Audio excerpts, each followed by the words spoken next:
చంద్రబాబు నోరు తెరిస్తే చాలు అన్ని అవాస్తవాలు అన్ని అబద్ధాలే. 3 సార్లు ముఖ్యమంత్రిగా పనిచేసిన చంద్రబాబు గోరంత కూడా ప్రజలకు మంచి చేయలేదన్నది సత్యం. ఆయన చెప్పుకునేది మాత్రం హైటెక్ అంతా. ఆంధ్రప్రదేశ్ మొదటి సీఎంగా ప్రమాణ స్వీకారం చేసిన చంద్రబాబు ఎన్నికల ముందు ఇచ్చిన మేనిఫెస్టోను అధికారంలోకి రాగానే చెత్తబుట్టలో పడేశారు. అలాంటి చంద్రబాబు తనదైన మాయాఫెస్ట్తో మరోసారి మోసానికి సిద్ధమయ్యారు. ప్రజలంటే చులకన, పెత్తందారులంటే ప్రేమ. ఇది 3 సార్లు ముఖ్యమంత్రిగా చేసిన చంద్రబాబు తీరు. అధికారంలో ఉన్నప్పుడు ప్రజల పట్ల ఆయన వ్యవహరించిన తీరుతో 2019 ఎన్నికల్లో ఘోర పరాజయం పాలయ్యారు. ప్రజాధనాన్ని కొల్లగొట్టిన చంద్రబాబు చాలా కాలం దొరకకుండా తప్పించుకున్నారు. అయితే అన్ని రోజులు ఒక్కలా ఉండవు. ప్రస్తుతం అనేక కేసులు చంద్రబాబును వెంటాడుతున్నాయి. దీనికి తోడు 2014 నుంచి 2019 వరకు పాలన చేసిన ఆయన ఎన్నికల ముందు ఇచ్చిన హామీలను నెరవేర్చలేదు. ఆ విషయాన్ని ప్రజలు ఇంకా మరచిపోలేదు. ఈ నేపథ్యంలో రాబోయే ఎన్నికల్లో కూడా ఓటమి తప్పదని గ్రహించిన చంద్రబాబు జనసేన బీజేపీతో కలిసి పొత్తుల జిత్తులతో మళ్లీ జనంలోకి వస్తున్నారు. అమలు కాని హామీలతో ఒక కిచిడి మేనిఫెస్టోను తయారు చేసుకుని మరోసారి వంచనకు సిద్ధమయ్యారు. ఏ సర్వే తీసుకున్నా ఏమున్నది గర్వకారణం అన్నట్టుగా చంద్రబాబు పరిస్థితి తయారైంది. తానొక్కడే ఎన్నికలకు వెళ్తే గెలవడం కష్టమే అని తెలుసుకున్న ఆయన 2014లో పొత్తులో ఉన్న మిత్రులనే మరలా కలుపుకొని మరోసారి ఎన్నికల రణరంగంలోకి దిగారు. ఈ నేపథ్యంలో గతంలో చంద్రబాబు చేసిన మోసంపై ధ్వజమెత్తారు ముఖ్యమంత్రి వైఎస్ జగన్. మరోసారి మోసం చేయడానికి బాబు తయారయ్యాడు, తస్మాత్ జాగ్రత్త అని హెచ్చరించారు. చంద్రబాబు నాయుడు గారి పేరు చెప్తే అక్క చెల్లెమ్మలకు గుర్తొచ్చేదేమిటి అని అంటే బాబు చేసిన వంచనలు గుర్తుకొస్తాయి. పొదుపు సంఘాల్లో ఉన్న అక్క చెల్లెమ్మలకి ఏం గుర్తుకొస్తుంది అని అంటే చంద్రబాబు చేసిన దగా గుర్తుకొస్తుంది అని కూడా ఈ సందర్భంగా తెలియజేస్తా ఉన్నా. చంద్రబాబు నాయుడు గారి పేరు చెప్తే ఆయన చేసిన ఒక్కటంటే ఒక్క మంచి గుర్తుకు రాదు. ఆయన పేరు చెప్తే ఒక్కటంటే ఒక్క మంచి స్కీము కూడా గుర్తుకు రాని పరిస్థితి. 2014 ఎన్నికల సమయంలో బాబు మాటలు కోటలు దాటాయి. రైతులకు రుణమాఫీ చేసి మొదటి సంతకం చేస్తానన్నారు చంద్రబాబు. గెలవగానే 87,612 కోట్ల రూపాయలు రుణాలు మాఫీ చేస్తానని ఇచ్చిన మాటను అధికారంలోకి రాగానే గట్టున పెట్టేశాడు. రైతులకు ఎగనామం పెట్టాడు. అంతేకాదు పొదుపు సంఘాల రుణాలు మాఫీ చేస్తానని అక్క చెల్లెమ్మలను అడ్డగోలుగా మోసం చేశాడు. మహిళా రక్షణకు విమెన్ ప్రొటెక్షన్ ఫోర్స్ దేవుడెరుగు. విజయవాడలో ఏకంగా కాల్ మనీ సెక్స్ రాకెట్ నడిపి మహిళా లోకాన్ని బెంబేలెత్తించాడు. ఆడబిడ్డ పుట్టిన వెంటనే మహాలక్ష్మి పథకం కింద 25,000 రూపాయలు ఖాతాల్లో వేస్తానని 2014 మేనిఫెస్టోలో ప్రకటించాడు చంద్రబాబు. ఆయన పాలనను ఒకసారి పరికించి చూస్తూ ఆడపిల్లలు పుట్టిన తల్లుల ఖాతాల్లో ఒక్కరికి కూడా బ్యాంకు అకౌంట్లలో డిపాజిట్ చేసిన దాఖలాలే కనిపించవు. ఎన్నికల ముందు ఇచ్చిన 600కు పైగా హామీలను అటకెక్కించిన ఘనుడు చంద్రబాబు.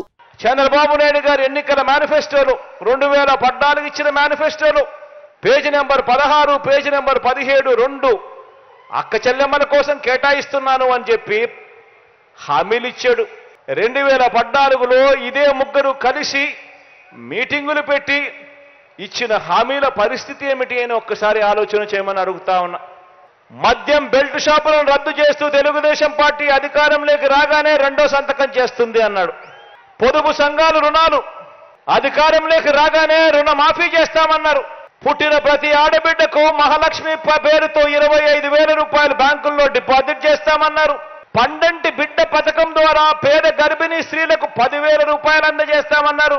పేద మహిళలకు స్మార్ట్ సెల్ ఫోన్లు ఉచితంగా ఇస్తామన్నారు.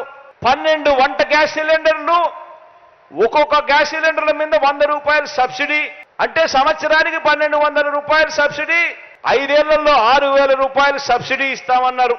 హై స్కూల్లో చదువుతా ఉన్న పిల్లలకు ఉచితంగా సైకిళ్లు పంపిణీ చేస్తామన్నారు.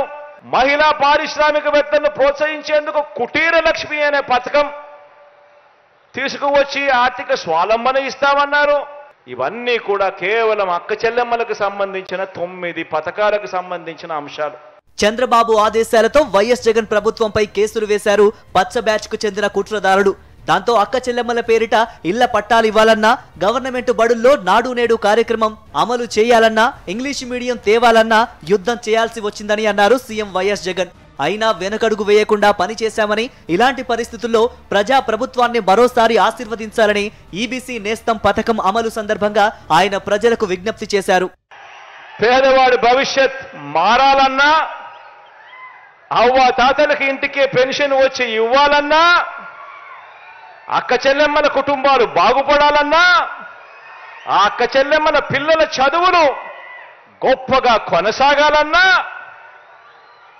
రైతన్నల ముఖంలో చిరునవ్వు కనపడాలన్నా, వ్యవసాయం ఒక పండుగగా జరగాలన్నా, ఏమి జరగాలన్నా కూడా ఇలా బటన్ నొక్కడం, నేరుగా అక్క చెల్లెమ్మల కుటుంబాల ఖాతాల్లోకి డబ్బులు రావడం, ఇవన్నీ జరగాలన్నా ఒక వాలంటీర్ పొద్దున్నే చిక్కటి చిరునవ్వులతో మీ ఇంటికే వచ్చి బాగున్నావా అవ్వా అని చెప్పి ఒక మనవరాలిగా ఒక మనవడిగా పెన్షన్ డబ్బులు మీ చేతిలో పెట్టాలన్నా, ఒక్క మీ బిడ్డ ముఖ్యమంత్రి స్థానంలో కూర్చుంటే మాత్రమే జరుగుతాయన్నది మాత్రం మర్చిపోవద్దండి.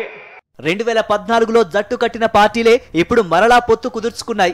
వైఎస్ జగన్ సంక్షేమ అభివృద్ధి పాలనకు సర్వత్రా ప్రశంసలు లభిస్తూ ఆయన ప్రభుత్వానికి ప్రజాదరణ పుష్కలంగా లభించడంతో రాబోయే ఎన్నికల్లో ఢీకొట్టడం కష్టమేననే విషయం తెలుసుకున్న బాబు మరలా 10 ఏళ్ల క్రితం కుట్రలకు, మోసపూరిత వాగ్దానాలకు పదును పెట్టారు. బాబు కుట్రలను, కుతంత్రాలను ముందే గ్రహించిన సీఎం వైఎస్ జగన్ ఏడాది క్రితమే వైనాట్ 175 వ్యూహంతో పార్టీలో సరికొత్త జోష్ నింపి ఎన్నికల సమరానికి సిద్ధమన్నారు. 4 సిద్ధం సభలు నిర్వహించి పార్టీ శ్రేణులను అన్ని విధాల జైత్రయాత్రకు సిద్ధం చేశారు.